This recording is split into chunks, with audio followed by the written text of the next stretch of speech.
Damn, stream's dark. Is it fuzzy? Is it just me? Oh no, let me see. Get this shit off.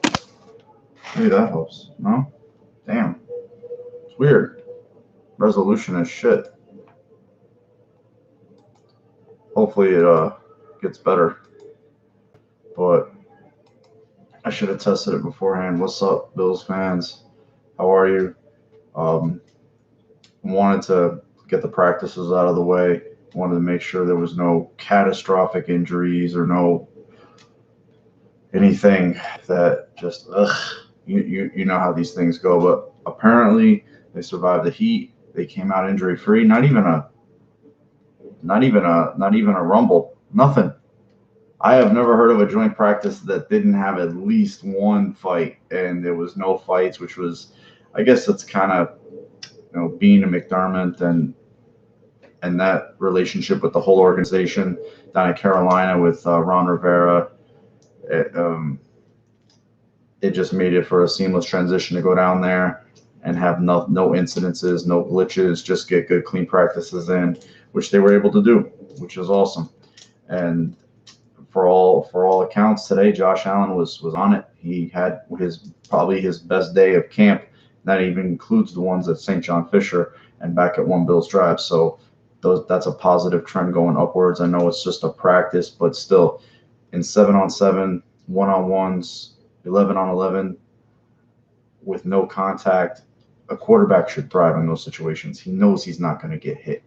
He knows he's not of any threat to get hit, and apparently he was able to just really put it on him. Cole Beasley had a really glowing endorsement of Josh Allen, which was really encouraging to hear. He was on record saying that the ball got on him so fast that he's getting more and more in rhythm with him. And he says, if Josh puts the ball on me that fast, I can do a lot of work for you after the catch. And that's where the Bills have lacked so much for so long, is the inability to make yards after catch and have quarterbacks that were good enough to just get them the ball quick, have the arm strength to deliver certain passes and timing and rhythm. And apparently he did that today. There was the one highlight of him in a one-on-one drill, red zone. He hit Nick Easley, who I'm big on.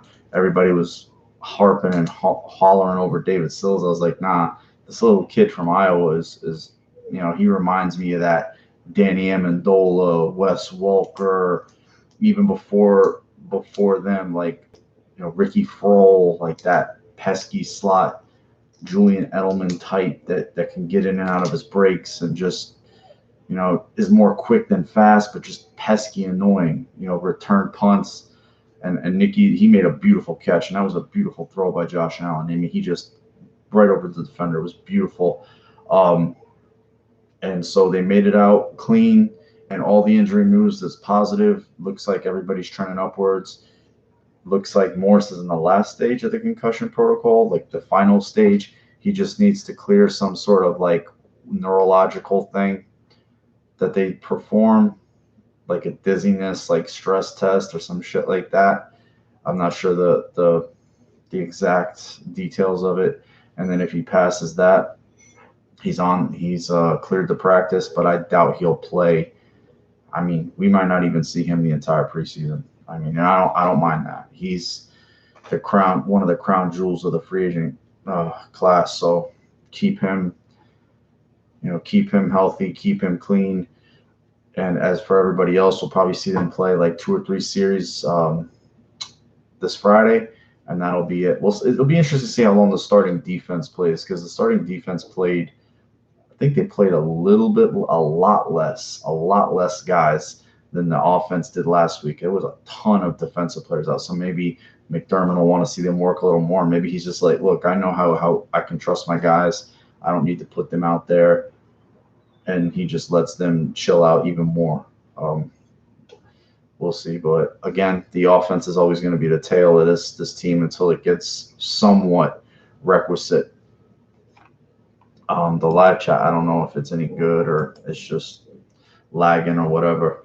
But they had a hell of a practice today, and I was really excited to hear that. They made a shit ton of transactions over the weekend. They were nothing of note except Captain Munnerlin, which he was talking mad shit with Cam Newton today. That was a hell of a clip that made the rounds on social media. his little remark, Cam's remark about Ed Oliver, going to need a gas mask and oxygen. Yo, Damager, what's up, bro? Going to need oxygen after they're done working him. And it was just a lot of shit talk. But that's alpha males on a football field. I tell people all the time, it's like you've been in a locker room enough in your life, you're going to hear a lot of shit talk from dudes. And you're going to hear shit that females are going to think is inappropriate, like really, really uber left conservatives going to think it's inappropriate, but that's alpha male athletes in their environment. I mean, they can play nice in front of cameras, but trust me, when that doors is closed and them cameras off, boy, the shit that is said, it is fucking, whew, it is something. But hell, that's why we love sports, right? And so that little clip made the rounds. It's going to be interesting to see if they're able to, get any working, because I don't know if Cam's going to play too much this, because of the shoulder. I mean, they're going to work him in practice, but I don't know how much he's going to play, because I was hearing stuff coming out of their practices that I think it was a mutual agreement that once they got within like 2 to 3 feet of him, they blew the play dead. So they weren't even. I mean, he had a non-contact drill, but jersey on, but. Yeah, they really have to kick, and rightfully so. I would want kid gloves on my quarterback too off of shoulder surgery. I mean, look at the Andrew Luck situation. Jesus Christ, that's insane. That's insane. What's up, Nick? How are you, bro? Oh, he's gonna play 2 series, Nick. Okay, so that'll be good. We'll see what he's able to do. I vowed that I'm gonna rock a Bills. I'm gonna rock some Bills gear when I do these videos. Is that okay? So I bought this just for the season. I always buy like some Bills. I only wear the watermark and the logo, so I never wear jerseys. That's just my policy. I only wear the watermark and the logo. So that'll be good to see him against the Bills defense, because last week they went against Jacoby Brissett, Phillip Walker, Chad Kelly. I want to see the defense against starting quarterbacks, and I want to see. And I didn't know the Carolina Panthers were switching to a 3-4 defense. That's something that I found out just them talking on the radio. I was in shock about that. So I was like, okay, that's even better for Josh Allen. That's a better look for him and a different look. I mean, they have really high quality players, veterans that have been in this league for a long time, multiple Pro Bowlers, from Kuechly, to Gerald McCoy. I think Bruce Irvin's on their team, made a few Pro Bowls. And they have some Kewan Short. So they have some guys up front that could be a real pain in the ass. Brian Burns is their prized rookie. So it's going to be interesting to see what they're able to do against that defense on Friday, because I know we'll all be watching, but all the roster moves that they made, getting back to those really quick, the only one of note that I think has a chance to make the team is Brian Bates, because his resume was pretty good coming out of Penn State. You blocked for Saquon Barkley, you blocked for Miles Sanders 2 years consecutive, 3 years consecutive with Saquon, and then two with Saquon and then one with Miles, and those were Saquon second player picked, and then Miles was like the second running back taken. That's a hell of a resume. He had the 3rd most reps on the bench. And he had the 7th most reps on the bench, 28. That's still pretty fucking strong. And then he had the 3rd best short shuttle, 3-cone, which is short area quickness. And that's what you want to see. And they've been playing him. The only knock against him as a lineman is the short arms, 32 inches, kind of like the thing with the quarterbacks is like, under 10 inches, 9.5. They get a little fickle with that shit. There's a ball security and being able to spin it and stuff. But Luke Staley's played left tackle in this league for a long time at a high level with 32.5-inch reach. So I'm not saying Ryan Bates is Luke Staley, but they've been playing him everywhere in practice. They've played him at center today. They played him at guard. They played him at tackle a little bit. So I think he has a chance to stick. And they traded for him. They traded they swapped out a veteran DN. They ended up bringing in Samuel Acho, who's older than Eli Harold, who has less production. So I think he could stick on the roster, 53-man. Outside of that, the line looks like it's getting to settle a little bit once Morris is healthy. I think it's going to be Ford and Nsekhe on the right side. think it's going to be in those two. Yo, what's up, bro? How are you, man? Haven't seen you in a while, Neil. It's been a while. It's been a long summer, bro. A long summer. I'm sorry the fucking stream is fuzzy. I don't know. My camera's good. I don't understand why it's doing this. You know what I think? Because I'm not streaming directly through YouTube. I'm streaming through my webcam to YouTube. Like my webcam is on. I'm not using direct YouTube. So I think if I was using direct YouTube, the quality would be a little better. So I'm gonna do that next time because I don't like how fuzzy I am. I paid okay money for this thing. This thing should be have me pristine. Not that you want to see my ugly face any more than you have to. But back to the Bills. That's the most important. That's the most important thing. Thanks, Nick. It just it looks fuzzy for me. I just like I know there's not much production value here. Just me bullshitting with you guys about the Bills. But so I don't know what you guys are. What's up, Trevor? I don't know what you guys are looking for this Friday. What you're gonna watch? Probably the offense. I mean, we're all gonna be watching the offense. We're gonna see how they click. They brought in another offensive lineman who plays center. I think that's just have an extra body so Morse doesn't have to play. Bodine is injured, and nobody wants to see him play anyway. They finally released Vlad Dukas, which is like a long time coming. I can't fathom how long they've had that guy on the roster. For what reason, I don't know. Yo, what's up? Dude, that's humbling, man. Thank you. I appreciate that. You know, if you're a Bills fan or just an NFL fan, I really appreciate that. Thank you. In Australia, lunch break. What is it? It's like early day over there. Yeah, there was a Bills fan from somewhere in Europe one time came in here, but the time zone thing is so hard. I can't imagine how a fan from overseas, from anywhere, catches on to American football because over there's rugby, cricket, then there's a little soccer. So for American football to catch on anywhere, that's hard. 83, holy shit. Yep. That's last Joe Ferguson years right there. Joe Ferguson, Joe Krebs, Fred Smerlas, those guys. I mean, Daryl's a rookie. Daryl Talley's a rookie. Yep, He ran a whole bunch, but fumbled a bunch too. I think he had one season where he had like 13 fumbles or some crazy shit like that. Unbelievable. They were kind of wearing the uniforms that they're wearing now then. So the uniforms that in 83 are kind of the ones that they have now. Similar look, except they had blue face masks. The Bills don't have blue face masks now. But back to the current Bills. I know the one-on-ones with the Panthers, people are going to talk shit like, Samuel was getting behind. It's a one-on-one drill. There's no safety help. There's no underneath help from linebackers. There's no pass rush. You're going to get beat. Some guys can run past you sometimes. So I'm not worried about Curtis Samuel beating Trey White a few times. I'm not worried about that. That's not going to affect me because there's no Jordan Poyer. There's no Micah Hyde. There's no, Taron Johnson. There's none of that. So that's not real football. That's just, granted, you want to see your quarterback hit those passes, though, because I remember those reports that EJ was not hitting those passes. So that's good. Like those little tethered passes you've seen Josh Allen hitting sometimes.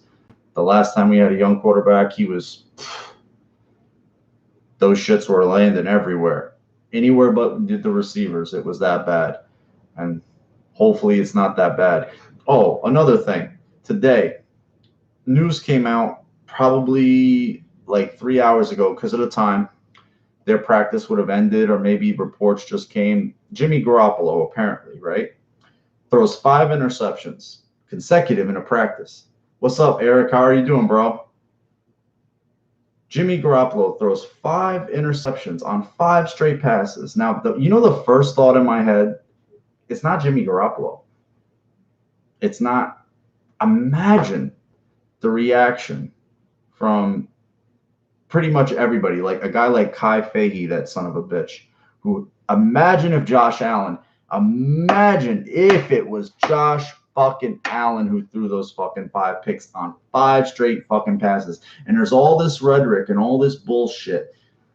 Oh, I remember I tweeted at, there was a thing on WGR about coaches maybe on the hot seat. And I said Kyle Shanahan should be on the hot seat. He's been there for 2 straight years. Their record's been shit. They didn't draft well the first time. They brought in Garoppolo. He's always hurt. He should be on the hot seat. And I remember Jeremy White tweeted back to me. And I like Jeremy White. I like the guys at WGR. Nothing against him. He tweeted back to me, oh, the coach is good, this and that, just hasn't had his quarterback. Well, does that buy you time? Does that buy you time? So what? McDermott didn't have his quarterback for a whole year and a half. One, because they chose not to. The first year, they went with Tyrod. And then Allen get hurt a little bit. They made a stupid mistake, a very stupid mistake, and started Peterman the first game. Okay. And I'm not giving, but McDermott's record's a hell of a lot better than Kyle Shanahan. And last I checked, Kyle Shanahan shit his pants at the biggest stage the sport has to offer in a whole second half against the Patriots, and hasn't had a great record. I think he's a great play caller. He's a great play caller who's a head coach. That's what I think. Oh, yeah, Gruden seems to like him. He seems to like him a lot. Have at it, bro. I think he'll end up being the backup I think he's going to end up being the backup in Oakland. I'll be honest with you. I really 100% do. Yeah, see, Trevor, I don't know if I don't know if Garoppolo's that good. I don't know if he's that good. He's coming off a torn ACL. He got hurt in New England. Got his shoulder bone, his collarbone fractured. So let's stop assuming that these guys are just going to be fine. There's this thing like, oh yeah, Kyle Shanahan was he a good head coach? The defense has been ass. I mean, and I'll give him credit. He's gotten where I will give him credit. George Kittle, amazing pick, amazing. He's gotten a good amount of quality for what they are out of C.J. Beathard and Nick Mullins. Like, he did well with those guys for what they are. So I will give him credit there. And, losing McKinnon, I don't mean to talk about the 49ers, but still, if they run off shit, I could see him getting canned, or maybe John Lynch getting canned, one of those guys. See, my personal pick for the first coach to get fired is Matt Patricia. I think Matt Patricia and Jay Gruden are the first coaches probably to get cooked this season. One of those two.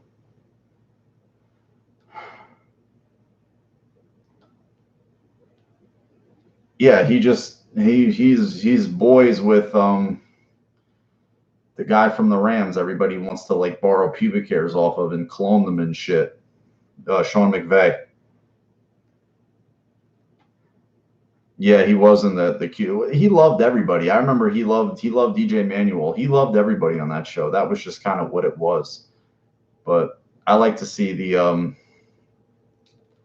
yeah, I don't know, man. I don't know how well that's going to work, but I did like hearing, getting back to the Bills and our quarterback and our football team. Dave was talking, I believe it was yesterday. I believe it was yesterday or today. I think it was today. If I was, correct me. I think it was today. He was talking about having Josh Allen. He basically has the freedom to do whatever. He can audible out of a bad play. He can make adjustments within the play. So he's basically playing the position. He's not having to be guided so much as he was in his rookie year, which is, pretty normal. I expect steps forward, but I don't expect people they need to temper their expectations, but they need to have expectations. Don't get me wrong. Do I want to see 25, 30 touchdowns? Fucking A, I do. 35, 4,000 yards? You're fucking A right, I do. But I still want to be reasonable. And I still going to know, the kid is going to take off sometimes and use his legs. They are going to run the ball.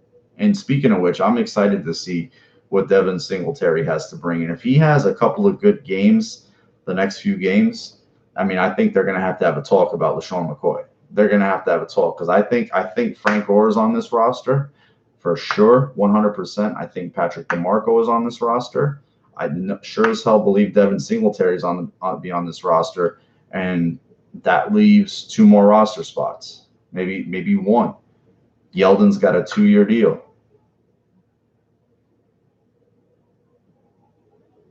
National media, Wade's a practice squad guy, Neil, in my opinion. He's got that practice squad exemption. They could just carry 11 guys. I think that's where he goes. I even think Tyree Jackson goes on the practice squad. Nick Easley, Garrett McGinn, those guys will end up on the practice squad. Oh yeah, he's getting. It's crazy how badly he makes guys miss in space, though. Even in one-on, it's ridiculous. I don't know what the hell that guy has. Remember how Stevie used to? He's more sudden than Stevie. He's more quick than Stevie was making. Remember how Stevie would get in and out of those breaks on the line, juke people almost like basketball fakes. The Bills are always going to be bad, Trevor. The shit show that's in New York, okay, and it's a shit show. The New York Jets are a shit show. I mean, they'll step in shit and win some games here and there. But the New York Jets, run by Woody Johnson and Christopher Johnson, and now they have Adam Gase over there. And now you know how the national media is. They go to suck the cock of every team that hires, Joe Douglas and Phil Savage and all these guys. What good football people they are. Oh, my God. Boo-hoo. Why didn't they have coaching jobs? Why weren't they GMs before? Phil Savage was running the Senior Bowl for how fucking long? Like, come on. Let's not assume shit. Let's see what they put together there before we go assuming that they're any fucking good.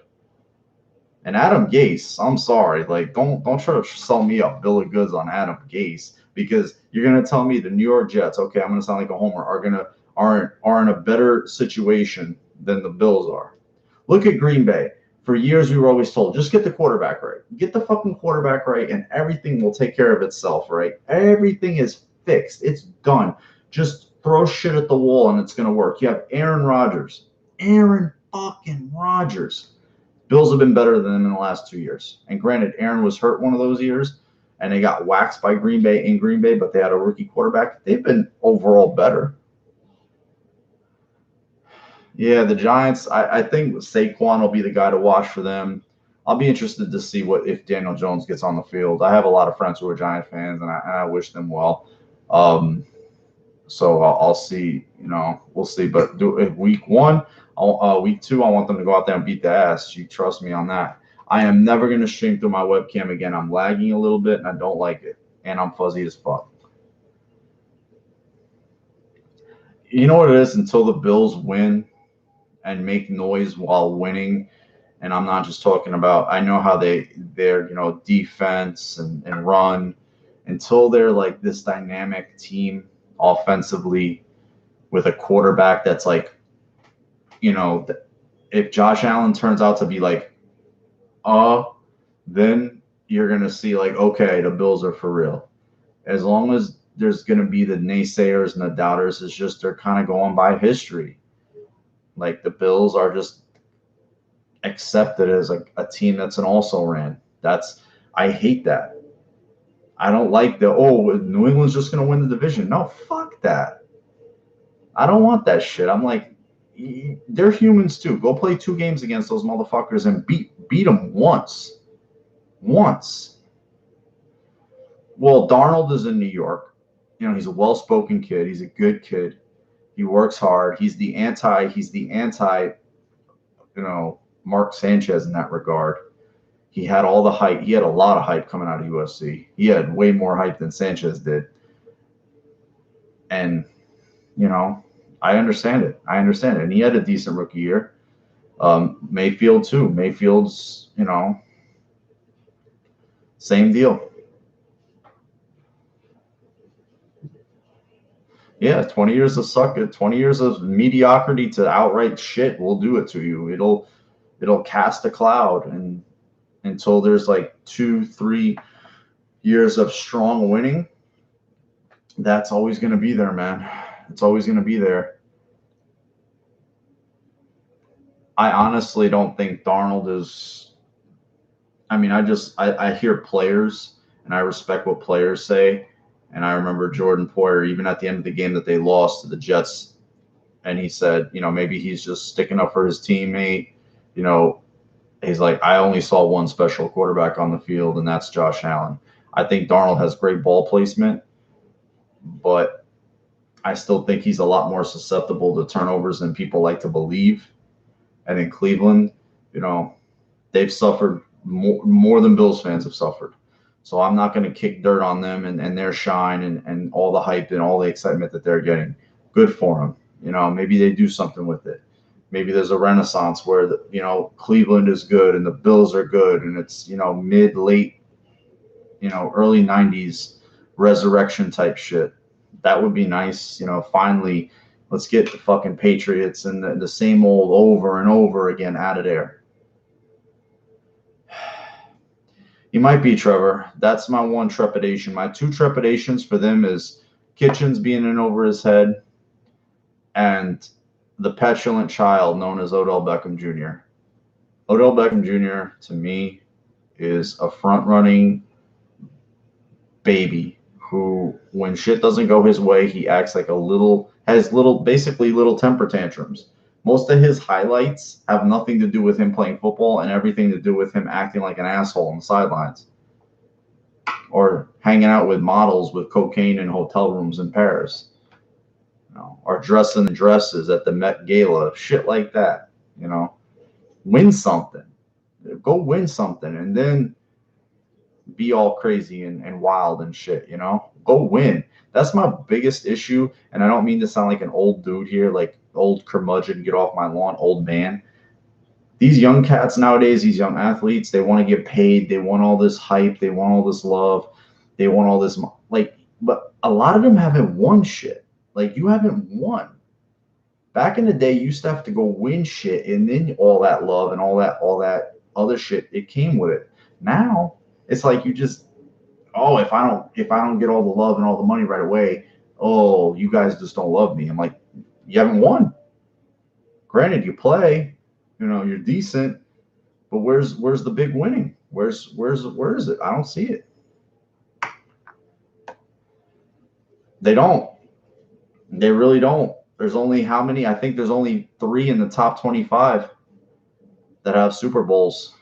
Rice, Monk, Reggie Wayne. Whether there's 5, and 2 of them played on the same team. Reggie Wayne, Marvin Harrison, Torrey Holt, and Isaac Bruce. So there's 6 wide receivers, 3 teams in the top 25 that have won in receiving yards. And in order to be top 25 in receiving yards, you've had to have played for a long time in this league. So I'll give them up on that. Hey, what's up, Adam? How are you doing, bro? You guys are bringing it tonight. I didn't expect to come on this late. I wanted to come on after the practices were over because I was worried about them getting injured or nicked up or somebody pulling up lane down there with a hamstring or some sort of quad or a calf or some crazy shit. I was expecting some rumbles. There was nothing. Josh Allen had a great day. They made all those transactions over the weekend. I expect to hear more. He really did, and that's encouraging to hear. I want to see his trajectory. I don't need it to be like this. If it was, I'm not going to bitch. But if it's like a slow, steady ascent, I'm going to be happy with it. I'm going to be really happy with it. And I want to see him finally get his tight ends on the field, too. I heard Kyle Carter was making a lot of plays today, but I want to see him get Dawson Knox back on the field. And Tommy Sweeney's been doing a good job, but I want to see Knox get on the field. I want to see Kroom get on the field also.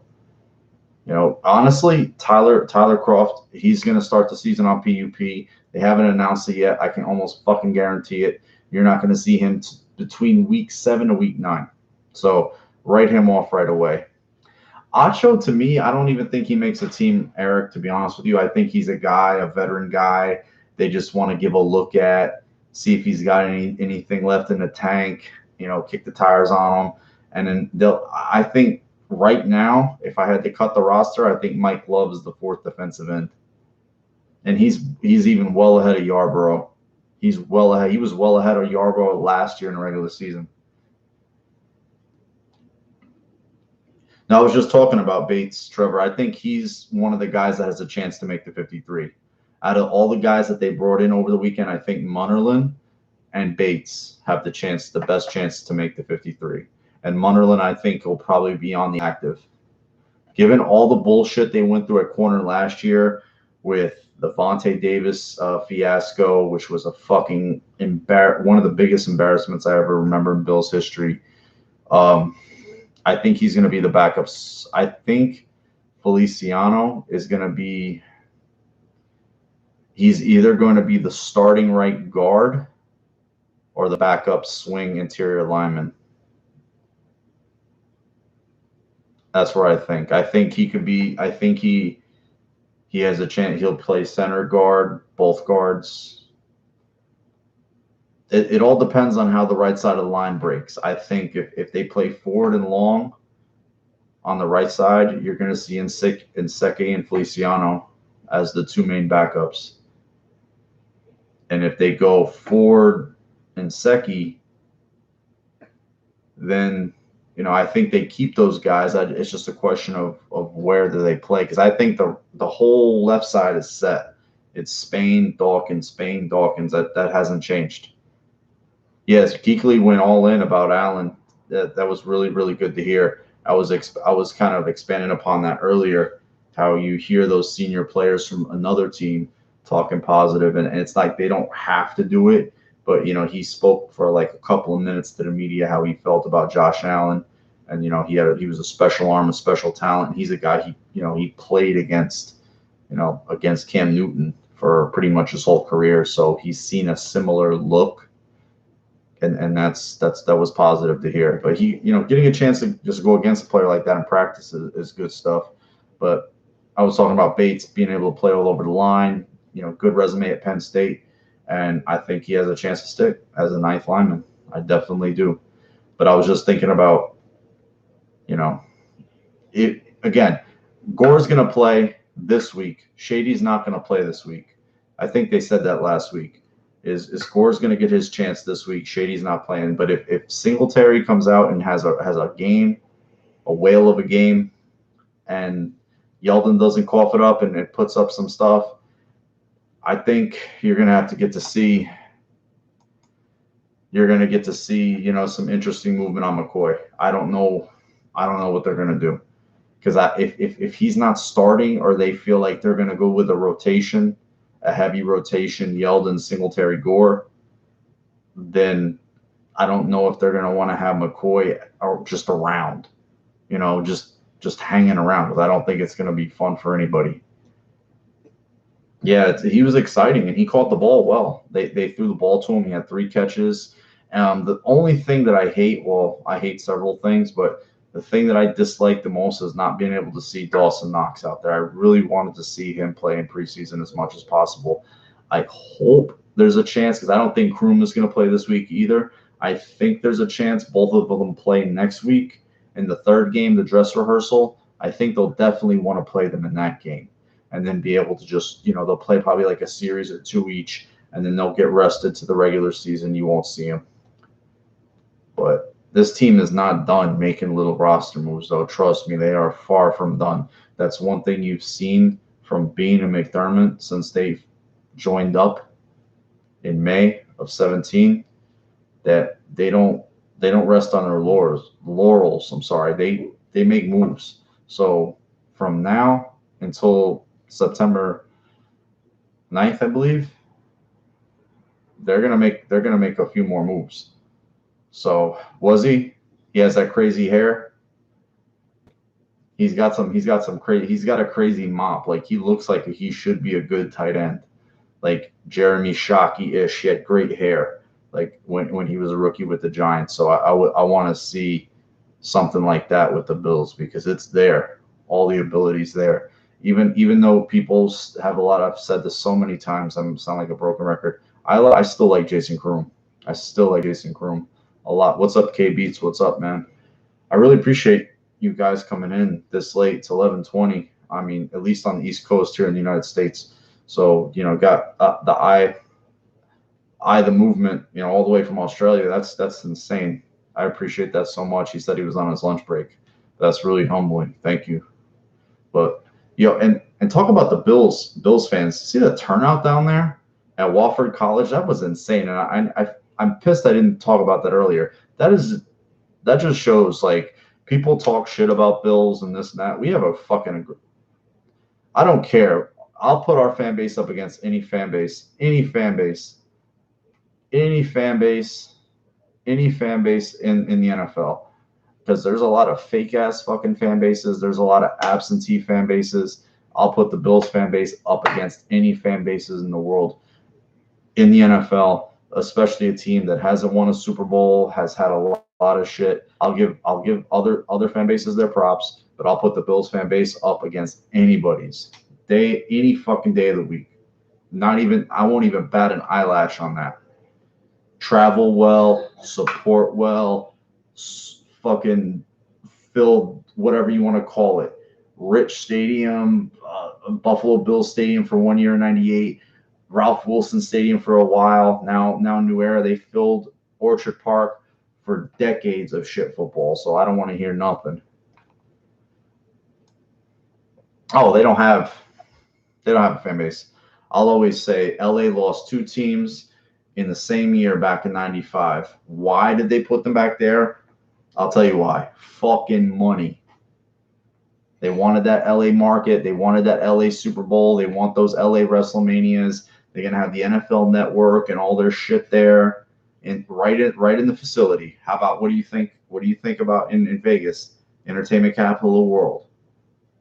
You're gonna have the Super Bowl there. You're gonna have the draft there. You're gonna have WrestleMania there. You're gonna have tons of other shit in that stadium. It's a beautiful stadium. Don't get me wrong, but I just want when the Bills finally get their stadium. I know it's not going to be some ginormous, mausoleum. I just want it to be really nice. Like I want it to be like 60 to 65,000, and just really, really like, I still want. I don't think I want retractable roof. I would want the outdoor element. I really do. I really do. I mean, look at the Raiders. They have a good fan base. They've won Super Bowls way back in the day, but they have a good fan base, and they had shit ownership. Even though Al Davis is a Hall of Fame owner, Mark Davis is a shit owner. He's the most ugly man in the world too. If you want to go look at a picture of Mark Davis and see the ugliest man in the world, go ahead. He's literally, I don't know what the hell he is. He's like the case of they threw away the baby and kept the afterbirth. He's wretched. It would, but sometimes you have seats that, are kind of in places people don't want to sit. If you have good sight lines, if you have a good, like if you're right on top of the action, it can work better. It can work. Because I know Detroit is similar to that. I know Lucas Oil Stadium is similar to that, and I kind of think that's the model. They used to be 80, and they actually reduced it several times because of the boxes and the Sky Club, all the renovations that they did there. It actually got reduced some, but being Buffalo's smaller market team, and they want to keep them seats looking full as much. Not that they have a problem doing that, but you also want to create a market where people want those tickets. They're not easy to get. It's like, hey, like Bills tickets are a valued commodity, and there's only so many of them. I want to get at them. So the demand goes up, their price goes up a little. And now if they're in abundance, the price is down. That's the way these people think. I'm not trying to get them to take money from you. I'm just saying, yeah, I used to, because they had around 80,000 I the moment, and then they reduced it over time. They brought it down. So I can see them doing it again. Maybe they land on 68,000. How about that? I could see 68 is a good number. Not quite 70, but 68. And obviously the stadium is going to have more amenities. It's going to have nicer restaurants. It's going to have nicer luxury boxes and suites and all that sort of stuff. It's going to have way bigger concourses. And so the restrooms are going to be really, really, I mean, Ralph was, Rich Stadium was famous for that huge urinal that big old-fashioned 1920s circular urinal where everybody just pissed in this porcelain urinal. So there's like a bunch of guys standing around with their schlongs out pissing in this round pot. I hear the stories of that thing, and I just laugh. I'm like, holy shit! That was the Bills, man. Yeah, there isn't. At least from what I see, it's a beautiful stadium. It still is beautiful, and I would love to see them be able to keep it there, because I think all the money they've put in there, they're keeping the operation there. They're not moving. They built the $20,000. What am I, nuts? The $20 million performance center. They bought like 2 areas of land, and they built a field. So they're all the money they've put into that fucking place. They literally burned it down and rebuilt it, the Pagulas, since they bought it. I know Russ was making them spend a little more money in the early time. Well, Ralph's later years, he was doing a little more, but when the Pagulas came, they really went crazy with it. No, it's a shame they just haven't been able to be good when they're on prime time. That's my biggest thing. It's like, it looks great on prime time. It's like a college. It really does. It looks like a college environment, and that's real football to me. There's a lot of stagnant, stale NFL environments, and Giants have a good fan base. But let me tell you, MetLife is a stagnant, stale NFL environment. It's not hopping. It's not live. It's not jump off. Jets is whack as fuck. Trust me, there's no life to it. You've got Bills fans tailgating out there since Friday, and then they're coming in already like they're fucking ready. They are ready. It is, man. It's just I live 4 miles away from it. It's a gray circle next to a big ass mall. Lucas Oil Field, man, that's the deadest stadium I've ever seen in my life, and they played great. They've watched some of the best quarterbacks in the history of the game, and that stadium is a fucking, oh my god. I just want to inject like heroin into those something fuck. No, heroin will make them sleepy.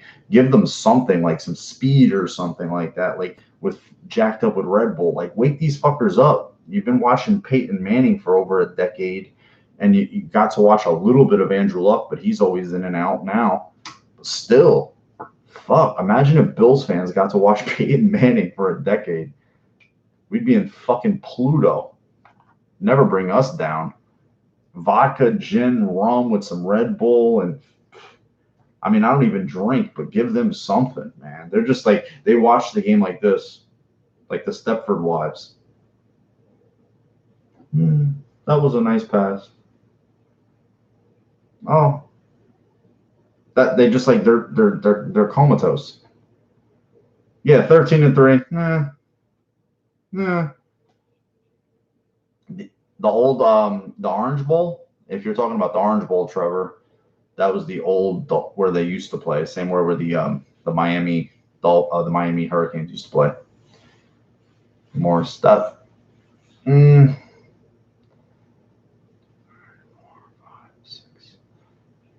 See, I think they're going to keep 9, Joe. I think they'll keep 9.